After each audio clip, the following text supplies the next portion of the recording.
नमस्कार, all India news मध्ये आपलं सहर्ष स्वागत। मी नजीर मुलानी, ऑल इंडिया न्यूज।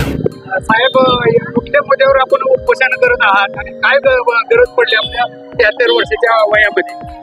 त्या वसईमधून नागरिकांना 2.5 वर्षापासून ऑनलाईन बंद आहे आणि त्यांची गैरसोय झालेली आहे। ते रेशन कार्ड उपयोगाचेच नसतात। ऑनलाईन झाले नसल्यामुळे हॉस्पिटलला कामाचे नाही, काय वैद्यकीय उपचारासाठी काही नाही, याचा उपयोग काहीच नाही, म्हणून मी त्या उपोषणाला बसलोय।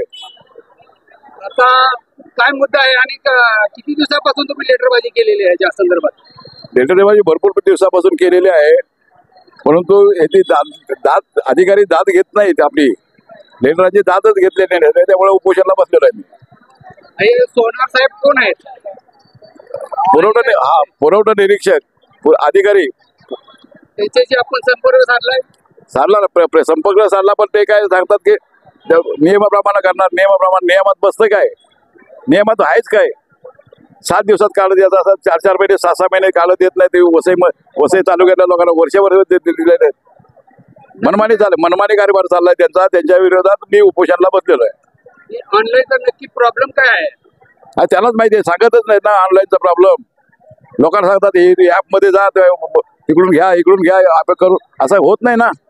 नवं ऍप आहे, कुठल्या रेशनिंग कार्डच्या ऍप मध्ये जाणार माणूस? काही लोक आदिवासी प्रॉब्लेम जर सॉल्व्ह होत नसेल तर तुमचं कसं काय आंदोलन असेल पुढचं? अमरण उपोषण माझं आहे। जोपर्यंत मागण्या मान्य होत नाहीत आणि ते मागणी कुठली आहे तुमची? जो अधिकारी आहे त्याची ट्रान्सफरच झाली पाहिजे। मजूर हे अधिकारी बसलेला आहे तिकडे, लोकांचे काय लेनदेन नाही, काय नाही, काय नाही त्याला पडलेले। पैसे खाण्यासाठी सगळं चाललेलं आहे, पैसे खाण्यासाठी। दोडे साहेब, आज हे 73 वर्षेवाले प्रल्हाद नामदेव कांबळे हे आज उपोषणाला बसलेत ह्या वयात। तर सर्वांनाच रेशनिंगची हे लागते, आवश्यकता लागते, तर आपण काय बोलणार आहात? आणि खरोखर जनतेसाठी हे बसले तर ह्याच्याबद्दल आपण काय जनतेसाठी जागरूक करणार? आज कांबळे काका हे या वयामध्ये उपोषणाला बसलेले आहेत। ही फार निंदनीय आणि वाईट बाब आहे। तर याचा आम्ही जाहीर निषेध करतो का हे जे कोण अधिकारी आहेत त्या अधिकाऱ्यांना समजलं पाहिजे का वयाच्या 73व्या वर्षी एखादा माणूस एखाद्या विषयावरती आंदोलन करतो म्हणजे आपली कामगिरी किती चोख आहे। आता अनेक वेळेला यापूर्वी देखील अनेक पक्षाच्या लोकांनी निवेदन दिले होते, परंतु या अधिकाऱ्यांनी याच्यावरती कोणत्याही प्रकारचं लक्ष दिलेलं नाही। मान्य जिल्हाधिकारी गोविंद बोडके यांनी याबाबत यांना पत्र देऊन वेगळी एक खिडकी योजना करण्यासाठी लेखी सूचना दिलेल्या आहेत, परंतु या लोकांनी निवडणुकीचा विषय घेऊन आता 2 महिन्याचा कालावधी होऊन देखील ती समस्या कायम आहे। पूर्वी ऑनलाईनचा विषय हा सेतू सुविधा केंद्रात होता, परंतु तो या अधिकाऱ्यांनी बंद केला आहे आणि आपल्याकडे केलेला आहे। या सेतू सुविधा केंद्रामध्ये जे काम होत होतं ते काम आता ठप्प झालेलं आहे आणि त्यामुळेच कांबळे काकांनी आज उपोषण करण्याचा निर्धार घेतलेला आहे। थंडीचे दिवस आहेत, थंडीच्या दिवसामध्ये 73 वर्षाच्या माणसाने एखाद्या जनतेच्या कामासाठी उपोषण करावं यासारखी लाजिरवाणी गोष्ट या वसई तालुक्यात नाही।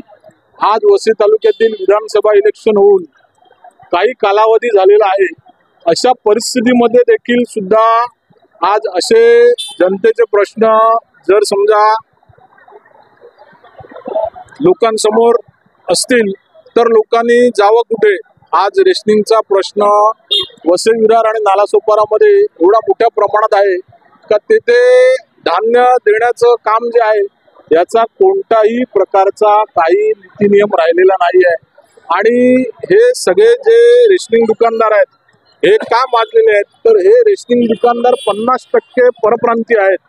दुबे, मौर्य हे असे लोकांना रेशनिंग परवाने देताना जिल्हाधिकारी यांनी विचार करायला पाहिजे होता का स्थानिक भूमिपुत्रांना हे जर तुम्ही अशा प्रकारचे परवाने दिले नाही तर हे बाहेरचे लोक आलेले आहेत, अशा प्रकारे मुजोरी करतात।